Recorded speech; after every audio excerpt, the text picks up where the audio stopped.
Համաձայն եք ՔՊԱ-ականների հետ, որ մարտի 1-ը Ռոբերտ Քոչարյանն է սարքել Սերժ Սարգսյանի գլխին։ Ես վաղուց ոչ մեկի ասածին չեմ հավատում։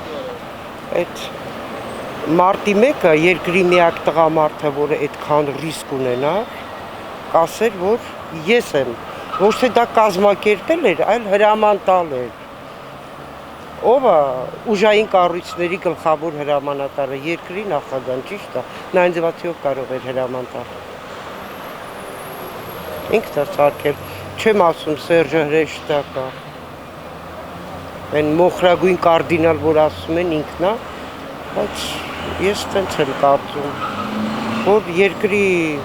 ուժային կառույցների գլխավոր հրամանատարը երկրի նախագահն է, ուրեմն նրան են ենթարկվել։ Տվյալ պահի մոտ կարող էին, ասենք, ուրիշի հրամանով կրակեին։ Այդ է իմ կարծիքը։